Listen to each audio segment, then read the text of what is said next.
a continuidade da exposição no Evangelho de João, capítulo 1, a partir do verso 19.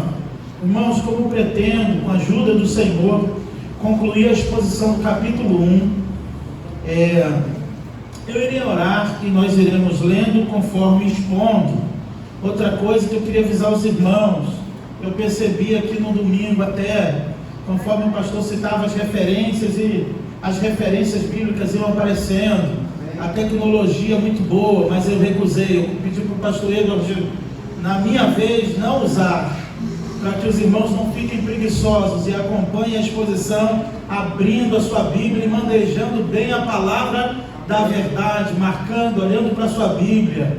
Então eu fiz esse pedido ao pastor, sei que é uma tecnologia algo agradável assim, mas é didático, o pastor querendo, a fim de ensinar a igreja a manter seus olhos fixos na palavra, como os bereanos, amém, irmãos? Amém. Então, a Bíblia pela Bíblia, aqui também é Bíblia, os textos aqui também são bíblicos.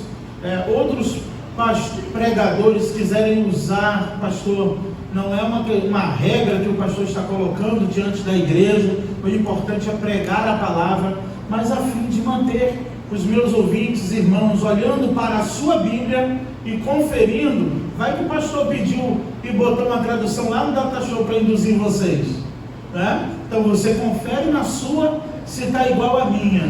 É bom que os irmãos não, daqui a 6 meses os irmãos podem dizer assim: para que leva a Bíblia para a igreja? Porque tudo que diz da Bíblia já aparece na tela, então a gente nem precisa levar a Bíblia, né? Mas não fica chateado comigo não, outros podem usar, mas eu dou passos assim para trás nessas questões. Eu prefiro me manter menos tecnológico, amém, irmãos? Amém. Então acompanhe comigo a sua Bíblia e você não deixa de trazer, tá? Quando você vê que é o pastor que vai pregar, você traz sua Bíblia. João capítulo 1, a partir do verso 19. Estarei orando, irmãos, pedindo a Deus que a palavra do Senhor encontre um lugar no meu e no seu coração. Ó Deus, creio, ó Pai, que Tu já se faz presente nesta casa. Porque quando os Teus servos chegaram aqui nesta noite, para se reunirem em Teu nome, foi promessa do Senhor que o Senhor estaria presente. Cada oração feita neste lugar, cada pedido, cada louvor, cada adoração, oferta depositada no Teu altar, tenho certeza que tudo isso, ó Pai, o Senhor recebeu como um cheiro suave às Tuas narinas. Pela fé, ó Pai, eu creio. Mas agora é uma hora, ó Deus, que Tu fala conosco, e eu Te peço, ó Pai, que o Senhor fale através da Sua palavra, que a Tua palavra encontre um lugar no coração da Tua igreja, em nome de Jesus, amém e amém. Irmãos, essa primeira sessão, eu vou estar lendo do 19 até o 28, ok? Acompanha comigo na sua Bíblia. Este foi o testemunho de João, quando de Jerusalém os judeus enviaram-lhe sacerdotes e levitas, para que lhe perguntassem: quem tu és? E declarou, e não negou, mas anunciou: eu não sou o Cristo. E perguntaram-lhe: então quem és tu? És Elias? E ele respondeu: não sou. Tu és profeta? Ele respondeu: não. E ele respondeu: não. Perguntaram também para ele: tu és Elias? Eu mudei a ordem. Ele também disse: eu não sou. O verso 22. Perguntaram-lhe de novo: quem és tu? Precisamos responder aos que nos enviaram: o que dizes a respeito de ti mesmo? E ele respondeu, citando o profeta Isaías: eu sou a voz que clama no deserto, endireitai o caminho do Senhor.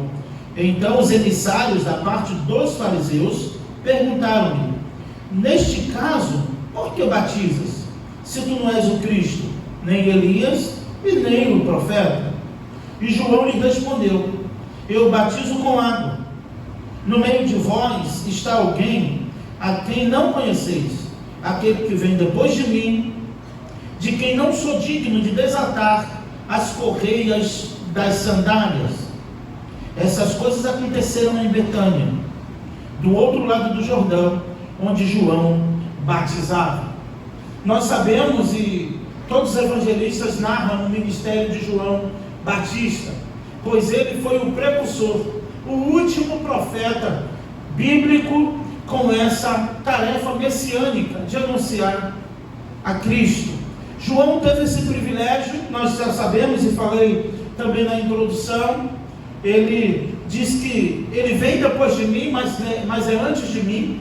João sempre faz questão de não gerar essa confusão na mente daquelas pessoas que estavam em sua volta, pois o batismo de João era polêmico. Era polêmico porque também não era o batismo que foi ordenado por Jesus, a ordenança de Jesus. Até falamos, nos batizamos porque Jesus também foi batizado, mas o batismo de João não tinha o mesmo significado que o batismo de Jesus, quando ele deixou como ordenança para a sua igreja, como uma das ordenanças, que é o batismo, e a outra a ceia. Mas sabemos que todos os mandamentos são ordenanças também do Senhor. Então João, com aquele ministério bombástico ali, nós sabemos, outros evangelistas vão dizer, o conteúdo do sermão de João, eu já não me canso de dizer, eu já não gosto, né? Então todos sabem qual era o tema do sermão de João: raça de víboras. E o tópico: quem vos ensinou a fugir da ira de Deus. Esse era o sermão de João no deserto. Eu vos batizo com água, mas virá ele está em nosso meio. João afirmava isso, ele sentia isso, mas tinha um sinal que seria dado por Deus, que João na hora exata saberia qual era o momento de anunciar a Cristo. Então, como esse sinal que Deus já havia dito ao profeta João, qual Jesus diz que em Mateus 11, que dos nascidos de mulher não viu ninguém maior do que João, ele tinha um sinal, um código que Deus tinha com João, para que ele soubesse no exato momento, tanto quem era o Cristo e quando devia anunciá-lo. Então, embora Jesus tivesse um parentesco com João, até o presente momento João não sabia exatamente, de forma clara, quem era o Cristo. Qual era o sinal? O sinal nós veremos mais à frente. Quando você for batizar alguém, que você vê o Espírito Santo descendo sobre ele em forma de pomba, esse é o Cristo. Portanto, João não sabia e ele continuava batizando, até que esse sinal acontecesse para que ele pudesse identificar. E nesse momento João vê algo que ninguém vê. João vê, e esse sinal que Deus havia dito a João, que ele saberia quem era o Cristo, me chamou bastante atenção. Me chamou bastante atenção porque esse sinal e esse código que João tinha com Deus, do exato momento de saber quem era o Cristo, só João sabia. Mas existiam outros servos de Deus nessa época. Existiam outros homens também devotos. Existiam sacerdotes cristãos que oravam, aguardando ansiosamente o Messias. Não tinham o nome de cristão, mas aguardavam ansiosamente o Cristo, o enviado, o ungido de Deus. Então Deus decidiu revelar a João um mistério que não revelou a nenhum outro profeta. Mas por que, irmãos? Eu tenho uma resposta. A primeira resposta que eu tenho à luz da Bíblia, olhando o tratamento de Deus para com vários profetas, desde o Antigo ao Novo Testamento, é que Deus age e fala com você de uma forma na sua vida, e na minha ele age de outra. É que Deus tem intimidade com quem tem intimidade com Ele, e Deus se revela a quem busca a sua face. Deus é mais íntimo de quem é mais íntimo dele. Deus revela segredos a quem conta os seus segredos para Ele, a quem vive em constante oração e em busca de intimidade. Não no anseio de levantar profeta, ou de ser levantado como profeta, mas não foi Amós quem disse que Deus não faz nada sem comunicar aos seus servos e profetas. Ou seja, Deus está sempre dando um sinal de coisas que estão ou sinais de coisas que estão prestes a acontecer para aqueles que buscam, que oram e buscam a sua face. Talvez Deus não diz de forma detalhada o que vai acontecer, mas Deus prepara o coração, a mente, a ter um discernimento, a ter uma preparação para o que pode acontecer, e às vezes de forma clara Deus nos avisa antes. Quem tem intimidade com Deus, quem busca Deus, não precisa de bola de cristal, pois a palavra de Deus é lâmpada para nossos pés e luz para o nosso caminho. Então eles ficam intrigados, mandam emissários. Eu fico atônito, eu fico pensando, e de verdade, irmãos, como as coisas se repetem, e nunca foi diferente. Eu tenho que voltar para Eclesiastes e entender aquilo que Salomão vai dizer, que tudo é vaidade de vaidade e correr atrás do vento. E Salomão vai descrever no livro de Eclesiastes a vida e as coisas como um ciclo que sempre continuam da mesma coisa, começa de um jeito e termina sempre de forma similar. Pois de fato, irmãos, João está cumprindo ali o ministério do Senhor. Olha comigo na sua Bíblia. Este foi o testemunho de João, quando de Jerusalém os judeus enviaram-lhe sacerdotes, levitas, para lhe perguntar: quem és tu? Eles mandaram, irmãos, as suas autoridades, os seus líderes espirituais, a cúpula farisaica. Os fariseus eram um grupo judeu, um grupo religioso, que na maioria das vezes se colocava como um grupo mais espiritual, mais justo, mas na verdade era um dos mais hipócritas que tinham. E Jesus ataca diretamente essas facções religiosas que já haviam em sua época: saduceus, fariseus, anciãos. Essas facções, todas elas, como vimos em Atos, tudo dentro da igreja, dentro da sinagoga, dentro do meio do povo de Deus, que oravam, entregavam esmolas, ofertas, mas tinham dificuldade de entender quem era Jesus. Em um momento Jesus vai dizer para eles: vocês erram, porque eles não examinam as Escrituras, porque se soubessem, se examinassem, saberiam que elas testificam de mim desde o princípio. Foi Jesus quem disse, quando abriu o rolo no livro do profeta Isaías: o Espírito do Senhor está sobre mim, e me ungiu para pregoar as boas novas aos cativos, trazer a visão aos cegos, e tantas outras coisas que Jesus disse, citando Isaías, quando ele disse: se cumpre hoje aqui em mim. Eles ficaram intrigados, dizendo: não é esse o filho de José, o carpinteiro, aquele homem comum que está entre nós? Sua mãe e seus irmãos estão conosco. Então tentaram dar cabo de Jesus, tendo ele como alguém que estava querendo ser o Cristo. Como eles não sabiam quem era o Cristo, eles mandaram alguém perguntar. Eles mandaram emissários. Lembra da conversa de Jesus com Nicodemos? Eu já falei para vocês que Nicodemos era fariseu, mas era um fariseu gente boa, né? Eu já preguei sobre Nicodemos aqui, do que é necessário nascer de novo. Ele era um fariseu até justo, que estudou. E quando ele vai conversar com Jesus, ele diz: estudamos e vimos que tu realmente é o Filho de Deus, porque ninguém pode fazer as coisas que tu fazes se o Senhor não for conosco. Eu fico me perguntando até hoje. Nicodemos fala que estudamos e vimos, está no plural, mas por que ele foi sozinho e de noite falar com Jesus? Tinha uma galera na torcida esperando a resposta quando Nicodemos voltou. E aí, Nicodemos, o que Jesus te falou? Aí a resposta de Nicodemos vocês já sabem, né? Ele me disse que é necessário nascer de novo. Pronto, é isso. Então eles mandam emissários para perguntar a João, mas observem que são perguntas sempre capciosas, são sempre na intenção de desconstruir. Então eles estão interessados: tu és quem? Com que autoridade tu faz isso? Perguntaram isso para Jesus: com que autoridade? Lembra uma vez Jesus pregando no templo, e mandaram também emissários: traga ele preso, traga ele, vai lá e acha uma blasfêmia no que ele vai dizer, arruma uma história e traz ele, e vão lá. Só que eles ficam ouvindo Jesus e começam a gostar do que estavam ouvindo. Autoridade, ensinava com Jesus, mestre, ensinando com autoridade, e eles voltam de mão abanando, e os corajosos que ficam por trás. E aí o que foi resolvido? O que foi resolvido é que não deu para trazer o nome, não. Por quê? Porque a gente nunca viu ninguém pregar com tanta autoridade como voltaram crentes em Jesus. nunca vimos alguém falar com tanta autoridade como ele, e tem mais. Se a gente pegasse ele no meio do povo, o povo ia apedrejar a gente, o povo ia ficar contra a gente. Tem que esperar a hora que ele estiver mal com o povo. Na hora que ele estiver bom com o povo, a gente encolhe. Senão o povo fica contra a gente. Quando ele estiver mal com o povo, a gente cresce.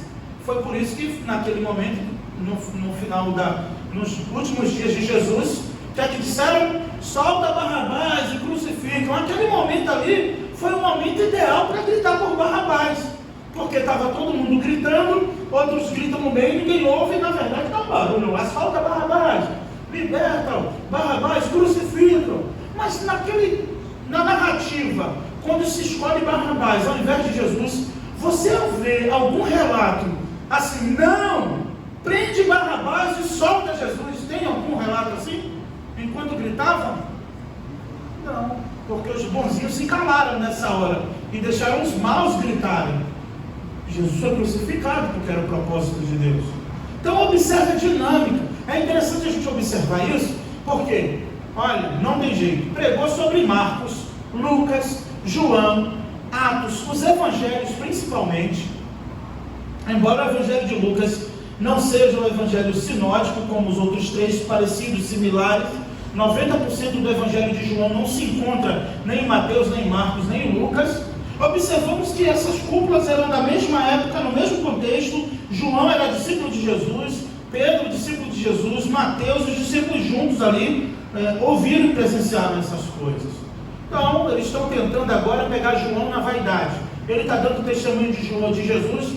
Vamos ver agora o que ele é. Eles sabiam que era João Batista, eles sabiam de quem João era filho, eles conheciam a árvore genealógica de João, mas eles vão lá. O ministério de João está ganhando muita proporção. Por favor, peço para alguém fechar aí a porta, porque tem muito barulho hoje. João, nós bem sabemos a árvore genealógica, sabiam tudo sobre, de fato, quem era João, mas o ministério de João vai ganhando uma proporção, um amadurecimento, pois nem João imagina, e ele já diz, ele está no nosso meio, eu só não sei quem é ainda, mas ele já está aqui. O Senhor já testifica para João, o Messias já está entre vós, só que precisava de um momento exato para que ele fosse revelado, e João precisava ter essa certeza. Lembra do sinal que Deus havia dito para ele? E ele mesmo que vai dizer, porque o Senhor me deu um sinal e disse, quando você vê o Espírito em forma de pomba, o Espírito Santo, pousar sobre essa pessoa, é ele. Pronto. Então, João, como ainda não tinha visto esse sinal, ele disse, olha, eu sei de uma coisa, ele já está entre nós. Mexeu com quem? Mexeu com a cúpula. Porque até então, o fato de não falar que Jesus estava ali, não era motivo de preocupação. Mas João já mudou o sermão. João mudou o tópico da pregação. João já não está mais chamando ninguém de raça de víbora agora, pastor Luiz. João agora está dizendo assim, olha, ele está em nosso meio. Alguém, eu batizo vocês com água para a remissão dos pecados. Mas vem alguém, na verdade já está entre nós. Ele é antes de mim. Ele vem depois de mim, mas na verdade é antes de mim. Ele vos batizará com o Espírito Santo e com fogo. Olha, o discurso de João mudou. Então o sermão de João mudou. E a gente quer entender por que ele mudou o tom do sermão. Porque a gente já estava acostumado a ser chamado raça de víbora. Mas agora o negócio que Jesus está aqui, já chegou, mexeram com eles. Então vamos lá. Tu és o Cristo? Ele diz, eu não sou. Tu és Elias? Não sou. Embora não sendo Cristo, preparando o caminho do Senhor. Embora ele tendo as características do profeta Elias. Por que o espírito de Elias? Porque comparado João com Elias, a intrepidez, a ousadia, a coragem de falar. Vocês sabem, nós falamos isso porque ele perdeu a cabeça. O rei Herodes gostava tanto dele, e ele vai e manda essa, é lícito.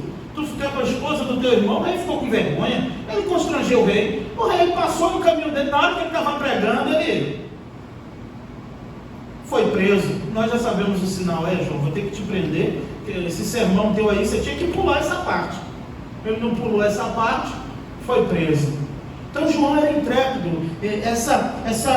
O espírito de Elias, do fogo, a ideia do fogo, de alguém que caloroso, que falava com ousadia.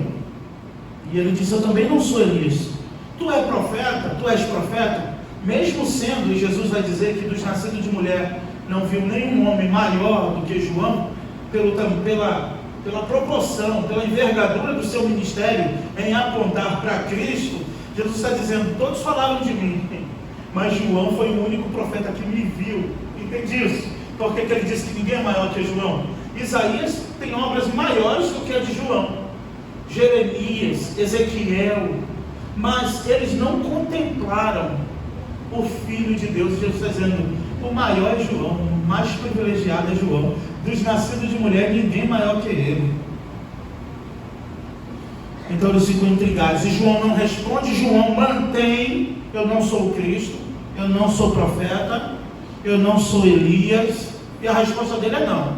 Bateram o desespero e disseram: olha, fala alguma coisa para a gente aí, porque a gente precisa dar a resposta a quem nos enviaram, os fariseus lá que nos enviaram, e a gente precisa ter uma resposta. Ele mandou aqui o sacerdote e o levita. Um sacerdote e um levita. Tu tem que dizer quem é, porque a gente precisa dar uma resposta. E a resposta linda de João, como está no profeta Isaías. Olha o 23 comigo. E respondeu João, citando o profeta Isaías.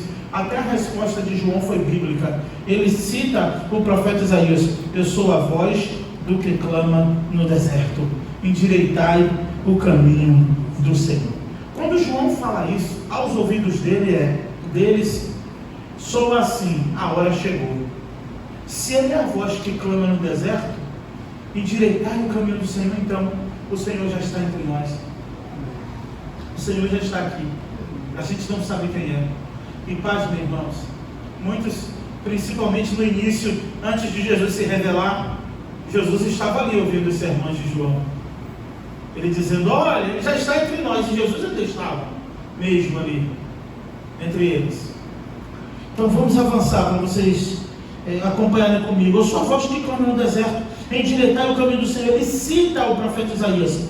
Então os emissários dos fariseus perguntam, e aí aquele jeito, espera a resposta para usar a resposta contra a pessoa, mas se tu não é o Cristo, por que tu batiza? Se ele dissesse que era o Cristo, é blasfêmia. Se ele disse que não é, por que tu batiza? É sempre assim. Nunca tem uma resposta satisfatória. Os fariseus eram assim, irmãos. E nós temos que guardar o nosso coração como igreja, como servos do Senhor, para não ter essa síndrome de que nada está bom, não tem resposta que agrada. Se for assim, não presta. Se for assim, também não presta. Se for assim, não é. Se for assim, também não é. Eles nunca. Observe, isso acontecia com Jesus. Eles faziam uma pergunta, mas na verdade, o próprio autor, ou Mateus, ou Lucas, já dizia: na verdade, eles perguntaram isso para colocar Jesus à prova. E eles perguntaram isso, quando na verdade, mas por que você batiza? Mas uma oportunidade para João responder. Neste caso, por que tu batiza se tu não és o Cristo? 25, nem Elias e nem profeta. E João respondeu: eu batizo com água. Não tem nada cerimonial nisso, não tem nada ritualístico. João está dizendo assim: eu batizo com água porque eu já estou treinando vocês, Não tem nada demais, eu batizo com água porque o batismo de verdade é de quem vem depois.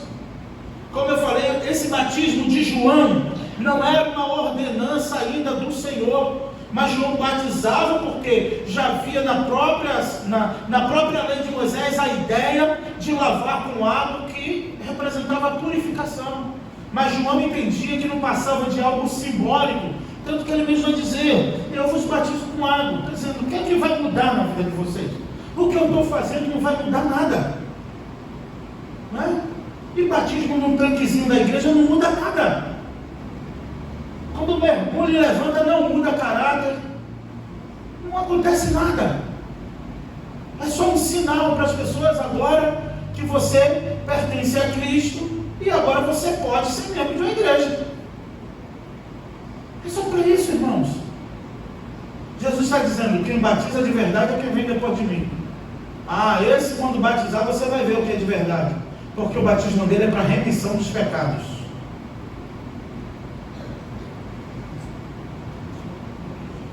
Então, é isso que o texto desenrola, o texto mostra isso. Eu vos batizo com água. No meio de vós está alguém que não conheceis. No meio de vocês tem alguém que vocês não conhecem. Aquele que vem depois de mim, de quem eu nem sou digno de desamarrar as sandálias dos seus pés, as correias das sandálias dos seus pés. Essas coisas aconteceram em Betânia, do outro lado do Jordão, de João batizava. Enquanto João batizava, dizendo que era no meio de vós, e o próprio texto vai dizer, no dia seguinte, às vezes o texto muda de cenário pelo subtópico da Bíblia, mas aqui está bem claro no 29, olha, no dia seguinte, ou seja, aconteceu isso um dia, no dia seguinte, a Bíblia é clara, olha aí o 29, no dia seguinte, João viu Jesus. No dia seguinte, João via Jesus que vinha em sua direção, e ele disse, este é o Cordeiro de Deus que tira o pecado do mundo. É sobre ele que eu falei. Depois de mim vem um homem que está acima de mim, porque já existia antes de mim. Aí ele diz, provando aquilo que eu falei para você no início, olha aí o 31, eu não o conhecia, mas para que ele fosse manifesto a Israel, eu vim batizando com água. E João deu testemunho dizendo, vi o Espírito descer do céu como pomba e permanecer sobre ele. No 33, eu não o conhecia. De novo João dizendo para a multidão, eu não o conhecia, mas aquele que me enviou para batizar com água disse-me, aquele sobre quem vires descer e permanecer o Espírito, é este quem batizará, é este quem batiza com o Espírito Santo. Eu mesmo vi, e já vos dei testemunho de que este é o Filho de Deus. Então, João está dizendo, olha, o que eu falei ontem, esse é o Cordeiro de Deus, que tira o pecado do mundo. Nesse momento é o momento em que João viu o que ninguém viu, pois Jesus estava entre eles. Nós percebemos o momento em que João vai dizer, na verdade não era eu que deveria te batizar, tu que deverias batizar a mim. E Jesus diz para João, deixa por enquanto como está, porque o que importa é que se cumpra a vontade de Deus. E eu preciso, embora não sendo esse texto da exposição, eu preciso dizer isso para vocês, que é relacionado ao próprio batismo de João. Tem coisas que podem acontecer na minha e na sua vida em determinado momento, que não vai encaixar na sua mente, na sua cabeça, mas é melhor deixar assim por enquanto, porque o que importa é que se cumpra a vontade de Deus. E Jesus disse isso para João, o que importa é que se cumpra a vontade de Deus, e assim ele faz. Então observamos aqui um momento em que Jesus é apresentado, pois os judeus entendiam que para a remissão dos pecados eram oferecidos sacrifícios uma vez por ano. E ele está dizendo, esse é o Cordeiro de Deus, que tira o pecado do mundo. Eu afirmo a vocês que observem que João tinha discípulos. João tinha muitos seguidores. E quando João diz, esse é o Filho de Deus, ele está dizendo, eu não sou mais importante. Agora eu perdi a importância. Percebe porque o Evangelho trata da pessoa e obra de Cristo? Percebe porque o Evangelho de João, os escritos joaninos, tanto o Evangelho como as 3 cartas, é altamente cristocêntrico e cristológico, e o próprio evangelista João faz isso, como João Batista, que não é o escritor, também faz isso. Cristo, agora ele é o centro. Vocês vão ouvir o profeta ou o Filho de Deus? Porque nem profeta eu sou apenas uma voz que clama no deserto.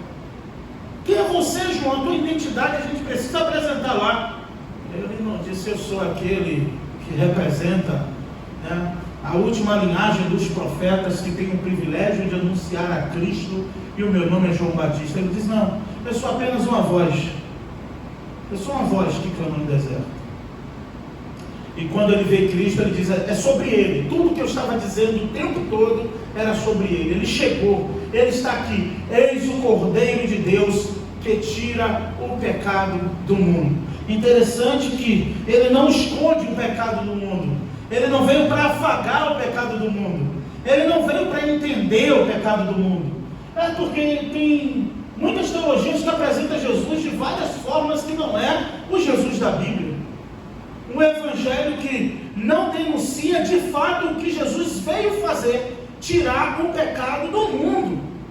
Jesus veio e morreu na cruz para levar sobre si o pecado do mundo. Ele não veio para entender o pecado, porque tem gente que diz, não, Jesus se fez carne e habitou entre nós para assumir a forma humana. É bonito, o ouvinte até chora, né? A pessoa trabalhou a semana toda, um dia difícil de trabalho, vem ouvir, aí chega na igreja, não, ele entende a tua dor, ele entende o teu pecado, não, ele entende porque você fez isso, ele te entende. Quê? Ele ama, ele odeia o pecado, mas ele ama o pecador. Quê?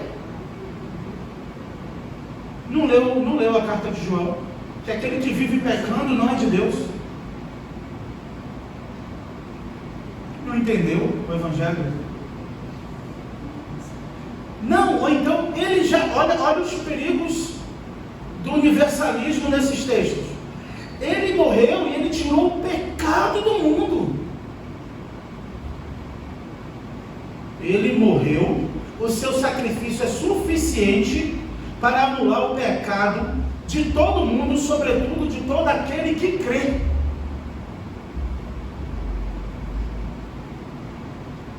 Aquele que crê em seu nome. Porque senão não é nem mais graça, é bagunça. Você já nasceu zerado, está tudo ok, ele já morreu 2000 anos atrás, irmão? Ele já morreu 2000 anos atrás? Pelo pecado do mundo? Então vai pedir perdão para quê? Se ele já morreu pelo pecado do mundo?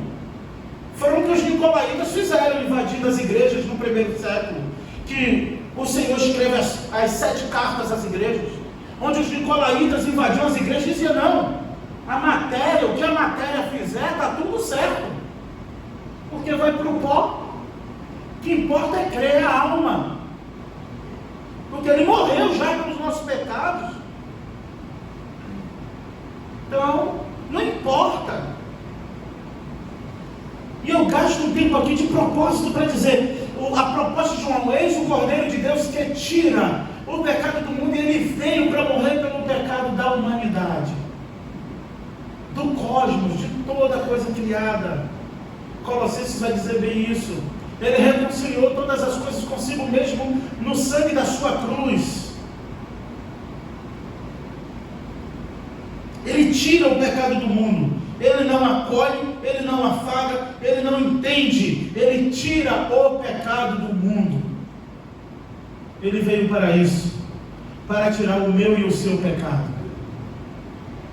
E por isso estamos aqui, porque todos os dias ele tira os nossos pecados. E sabe por que todos os dias ele tira o meu pecado e o seu pecado? Porque cremos no Filho de Deus. Porque cremos que ele pode fazer isso. Porque cremos que ele é o Filho de Deus.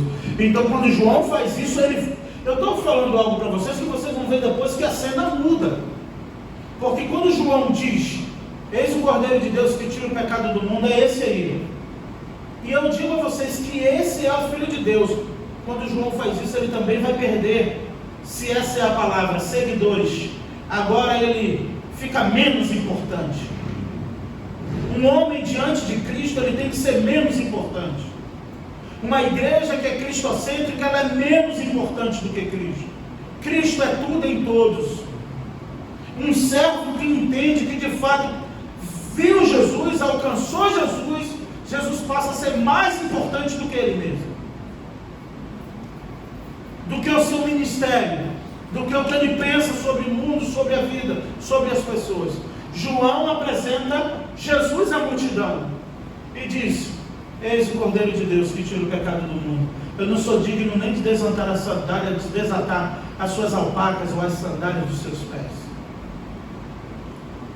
É um sinal de honra.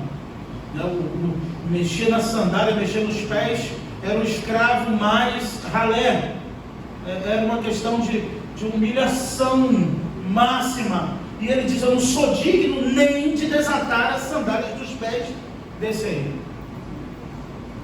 porque eu vi o que vocês não viram, o Espírito Santo em forma de pomba sobre ele. E ele encerra aqui, dando continuidade, mas no verso 34, você acompanha comigo, ainda sobre o testemunho de João sobre Jesus, é que eu vi e já vos dei testemunho, ele é o Filho de Deus.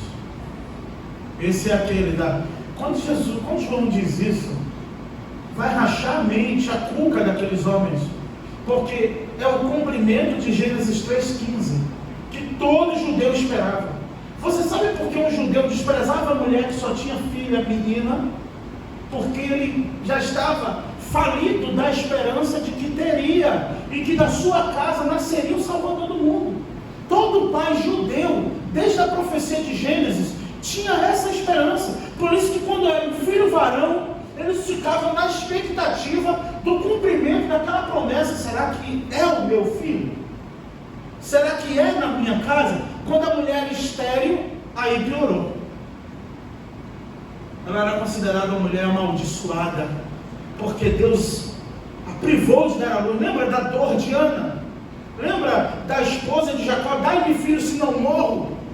Era pela humilhação, não era porque ela queria ser mãe e ter um filho para ninar, mas ela disse: dá-me filho, Jacó, senão eu morro, porque ela estava com vergonha. A sua irmã tinha filhos, a sua serva tinha filhos, a serva da sua irmã tinha filhos, e ela não. E Jacó disse o que para ela? Porventura estou eu no lugar de Deus que te cerrou a madre? E um dia Deus abriu a madre dela e ela pôde gerar, Raquel pôde gerar filhos. Então havia essa esperança de que daquela casa nasceria.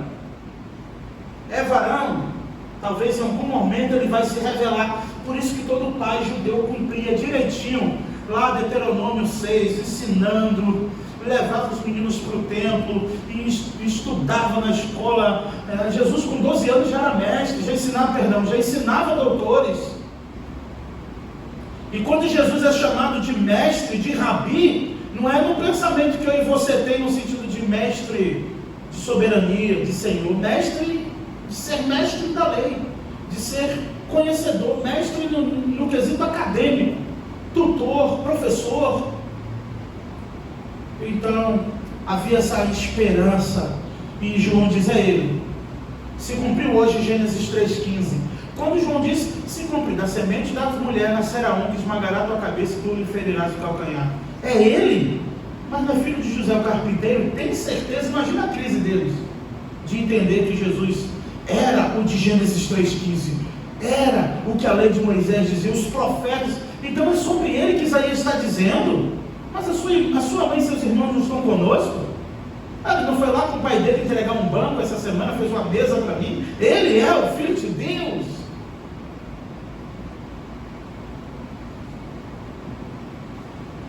E João testificou. Vamos avançar, verso 35.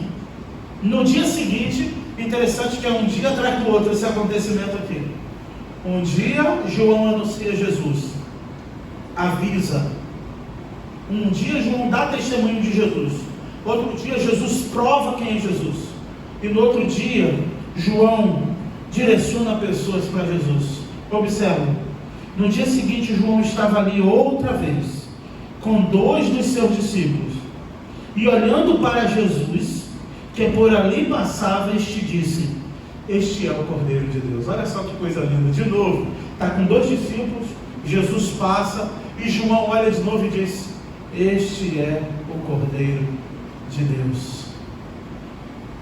E chamar Jesus de Cordeiro de Deus era um anúncio claramente de que em algum momento esse cordeiro ia precisar ser degolado, ser imolado, o seu sangue precisaria ser derramado. Então não era um elogio, é esse que vai morrer pelos nossos pecados, esse que vai padecer. O 36 diz: olhando seus discípulos para Jesus que por ali, olhando João para Jesus que por ali passava, disse: este é o Cordeiro de Deus. Os 2 discípulos ouviram-no dizer isso e passaram a seguir Jesus. João poderia ter ficado irritado, né? Mas não.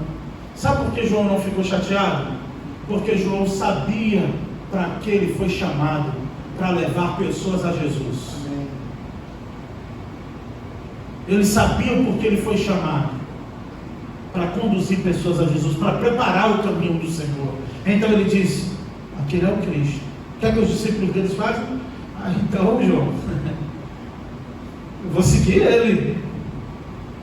Vai. E quem eram esses discípulos? Voltando-se vendo Jesus, perguntaram. Aí os 2 discípulos ouviram, 37, ouviram-no dizer isso e passaram a seguir Jesus. E voltando-se vendo que o seguiram, Jesus perguntou-lhes: o que desejais? Eles disseram: Rabi, que significa mestre, onde te hospedas? E ele respondeu: vinde e vereis.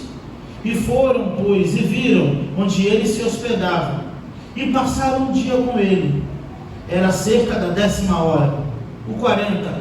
André, irmão de Simão Pedro, era um desses 2, que ouviram falar de João, que ouviram João falar e seguiram Jesus.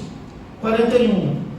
O primeiro que ele encontrou foi o seu irmão, e disse: achamos o Messias, que significa Cristo, e o levou a Jesus.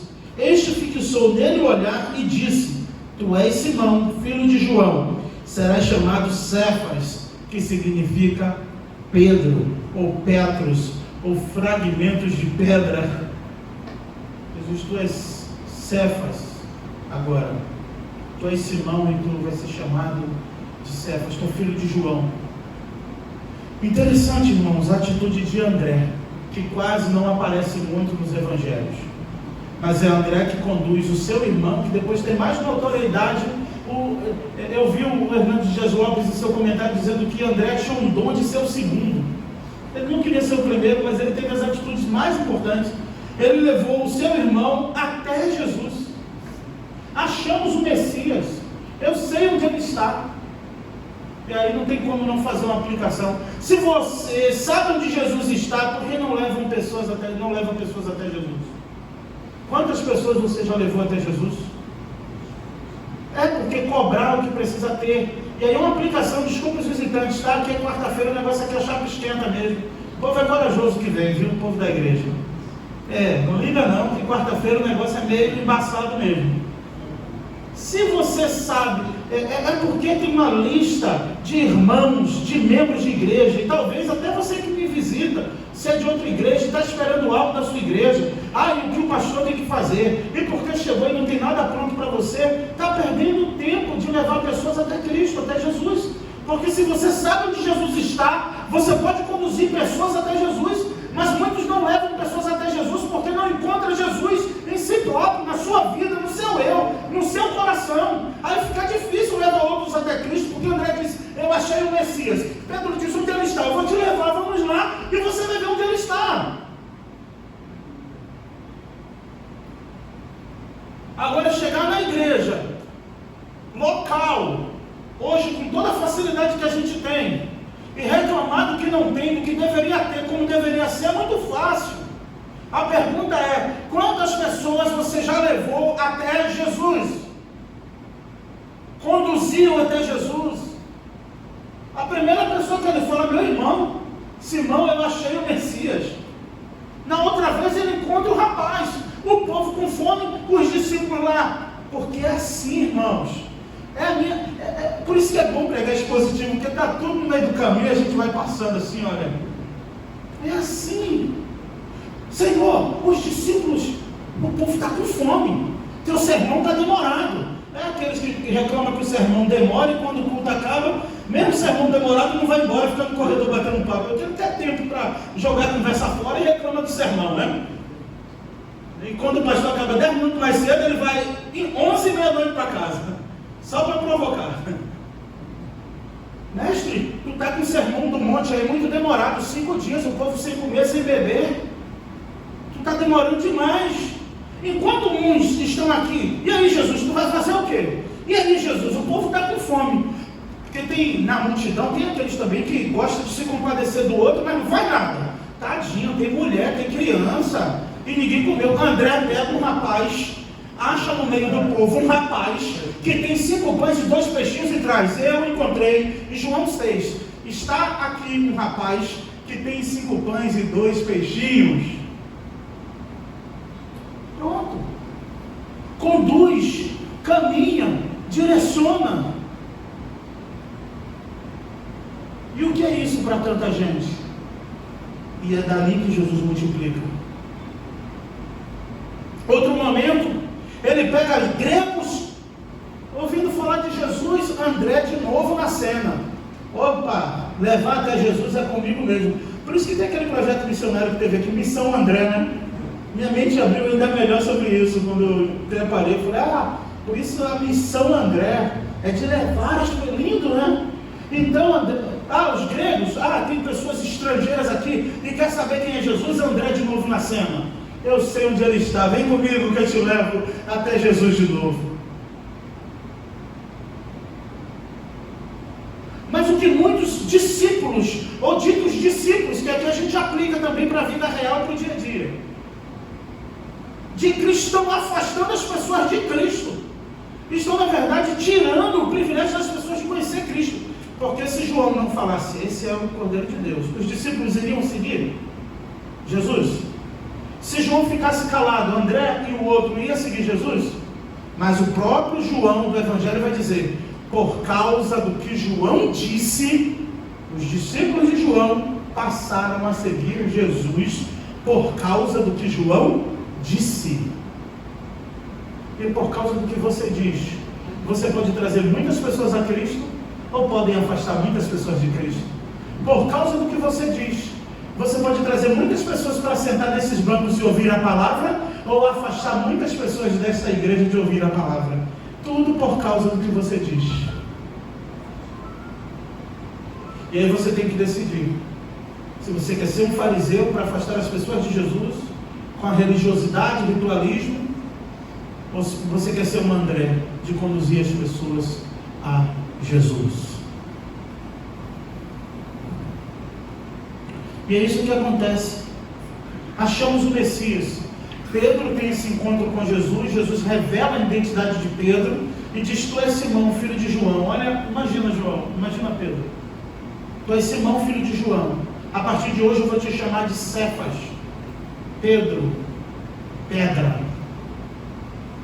Petros, no grego, fragmentos de pedra. Até o nome de Pedro no original é importante para Mateus 16, quando Jesus diz: sobre esta rocha edificarei a minha igreja, que se tratando dele mesmo, porque ele não construiria a sua igreja, edificaria a sua igreja em cima de fragmentos de pedra, em petros, ou em pedrinhas.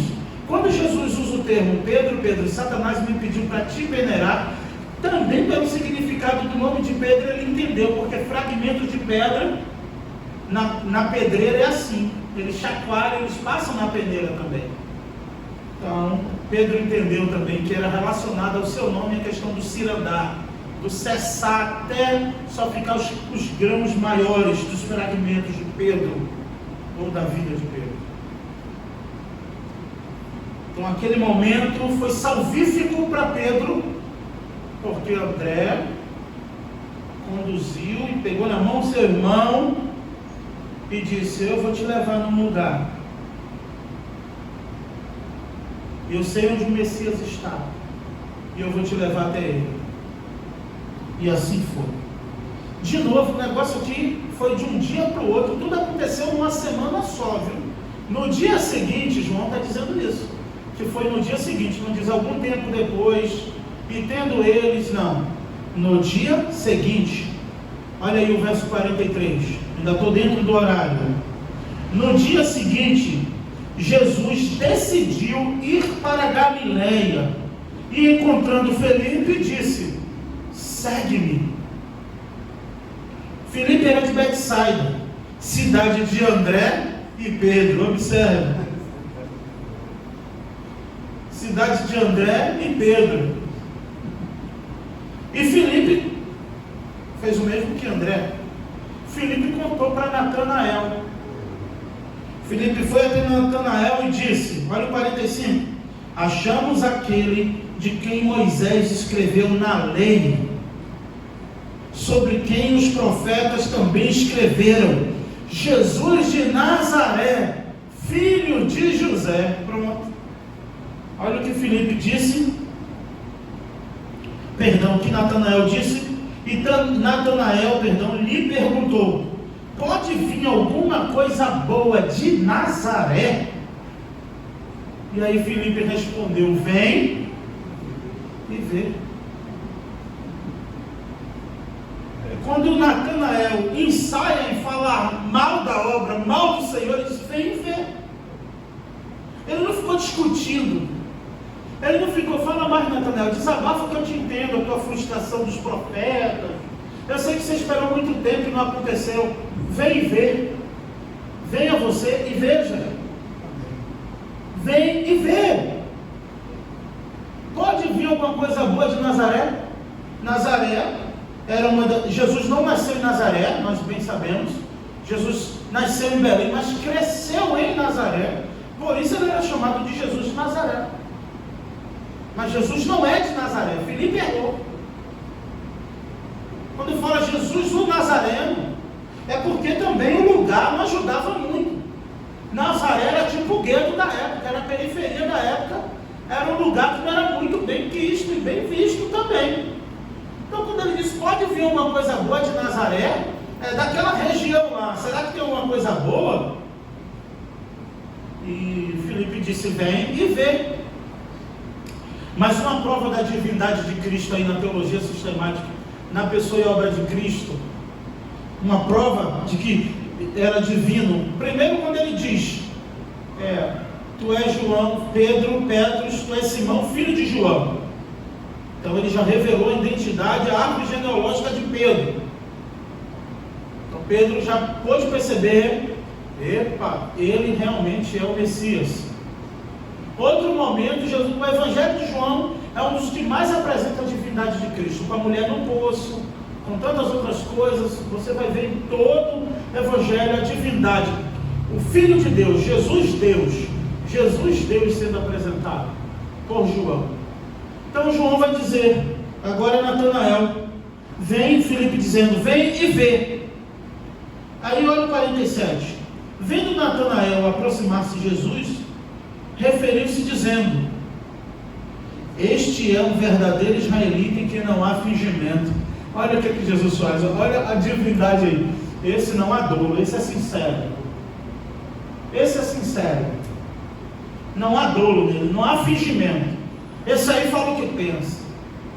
Só que eu já disse isso, tem um sermão do Dr. Martin Lloyd Jones, sincero mas errado. Tem pessoas que se gabam por ser sinceros. Não, porque eu sou sincero e eu falo mesmo. Tá bom, mas você pode estar falando um monte de coisa errada. Você pode estar completamente sem razão, mesmo sendo sincero. Então tem pessoa comigo, eu falo mesmo, pode ser um monte de asneira. Eu falo mesmo o que dá na telha. Só porque falou, talvez seja ignorância isso. E Jesus mostra isso para Natanael. Eis o israelita em que não há fingimento. Ele falou mal de Jesus lá, Jesus nem viu. Viu, né? Jesus viu porque era Deus. Eis o israelita, tá falando mal dele lá dentro, já constrangeu o homem, né? Eis o israelita em que não há fingimento. E aí ele engrossa o caldo para Jesus ainda, que Natanael era um cara que fala mesmo, aquele de atitude. Tu me conhece da onde? Vê se no teu texto está assim mais ou menos. Me conhece da onde? É mais ou menos isso. O que Jesus, né? O que Natanael disse para Jesus, né? E Natanael perguntou, de onde tu me conhece? Para dizer que não há fingimento em mim, não há dolo. De onde tu me conhece? Olha a resposta de Jesus. Ante a resposta divina de Jesus, provando que o Verbo se fez carne e habitou entre nós, que o Verbo era Deus, estava com Deus, no princípio com Deus, e já estava agora entre nós. Antes que Filipe te chamasse, eu te vi debaixo da figueira. Só que tem outra coisa que ia ser resolvida. Da ideia de que, nesse momento, Filipe estava no quintal, embaixo de uma figueira, não dá ideia? Quando Filipe o chamou, Antes que Filipe te chamasse, eu te vi debaixo da figueira. Talvez na morte dos primogênitos, quando o próprio Herodes manda matar crianças até 3 anos, algumas fontes extrabíblicas, documentos históricos vão mostrar que muitas mães esconderam seus filhos embaixo de árvores, no mato, embaixo de figueira, porque quando os soldados invadiam as casas, não achavam criança naquela casa para matar. Jesus desce para o Egito com José e Maria, João vai para o deserto, tudo a mesma idade, Natanael, da mesma época de que Jesus era menino. Então quando Jesus disse, antes que Filipe te chamasse, eu te vi debaixo da figueira, Jesus está revelando um segredo de família para Natanael ali. E Natanael faz o quê? Olha a expressão dele, ele fica perplexo, ele se prostra e diz, tu és o Filho de Deus. Porque Jesus revela algo oculto, não daquele momento exato, mas olha, antes de Filipe te chamar, eu te conheço faz tempo, desde quando tua mãe te escondeu debaixo da figueira. Aí como é que ele não fica vislumbrado? Aí a hipocrisia cessa na hora, e ele se prostra diante de Jesus. Mas Jesus não se convence com isso não. Olha aqui, antes que Filipe te chamasse, eu te vi quando estava debaixo da figueira.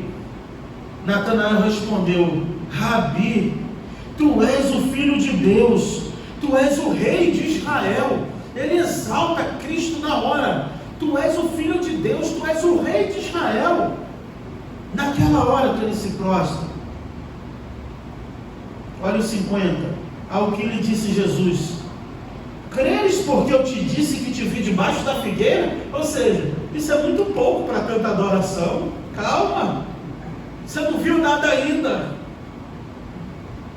você já está me adorando porque eu te disse que te vi debaixo da figueira, eu já sou isso tudo. Quer dizer, há uns minutos atrás, pode vir alguma coisa boa de Nazaré. Quando Jesus revela o oculto, ele diz, tu é rei, tu és o Filho de Deus. Só porque eu falei isso, você não viu nada. Olha aqui, e acrescentou ao que ele disse, 50, ao que ele disse, creres porque eu te disse que te vi debaixo da figueira? Porque verá coisas maiores do que essa. Você verá coisas maiores do que essa. E aqui ele diz, e acrescentou, que é o verso 51, onde encerramos, e acrescentou, em verdade vos digo, que vereis o céu aberto, e os anjos de Deus subindo e descendo sobre a cabeça do Filho do Homem. E Jesus cita a visão que Jacó teve em Betel, uma escada onde os anjos de Deus subia e descia, e Jacó acorda naquele deserto, unge aquela pedra e chama de Betel, casa de Deus. Jesus usa essa expressão para dizer que vocês verão os anjos subindo e descendo na cabeça do Filho do Homem, mostrando também e apontando que eles teriam um acesso, que Jesus seria essa escada que levaria o homem até Deus. Por isso que ele diz, eu sou o caminho, a verdade e a vida, ninguém vem ao Pai senão por mim. Isso é puramente sacerdotal. É Jesus dizendo, eu vim para pegar na sua mão, ele veio para pegar na mão da humanidade e levar o homem até Cristo. Ele é a ponte, ele é o caminho que nos leva até Deus. Só que não tem como ir a Deus sem Jesus. Não tem como desviar. Que Deus te abençoe, abençoe a nossa vida, que a palavra do Senhor encontre lugar em nosso coração, que venhamos aprender como João, a dar testemunho de Jesus, e sempre ter Jesus como o mais importante em nossa vida, em nossa caminhada, em nosso ministério, em tudo que fazemos, que Ele diminua, para que eu diminua para que Ele cresça, que eu suma para que Ele apareça. Porque se Jesus chegou, eu me torno insignificante. Se eu tenho Jesus, eu sou menor do que Ele.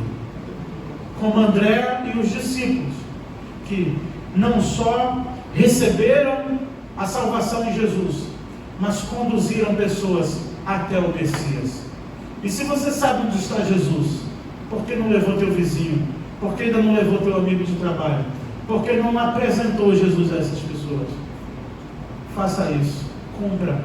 Vamos usar como exemplo André, Pedro, Felipe, dentre outros. E que venhamos nos prostrar na verdadeira adoração e que possamos enxergar de fato a soberania de Cristo em nossa vida, entendendo que existe um caminho que nos leva até Deus e não tem outro caminho, não tem atalho, não tem manobra, não tem profissional, não tem diploma, não tem teólogo, não tem o pastor, nem o seu mais predileto, que afaga todo o seu ego, vai te levar até Deus. Só Jesus, o Filho de Deus. Que é todas as pessoas que, independente do tipo de pecado, quando encontrava com ele, ou quando ele encontrava com a pessoa, ele dizia: vá e não peques mais. Que o Senhor nos levante, que o Senhor nos conduza cada dia até o trono da graça de Deus, pois foi para isso e por isso que ele morreu. Que Deus nos abençoe. Obrigado, Senhor, pela tua palavra. Que teu Espírito Santo complete aquilo que o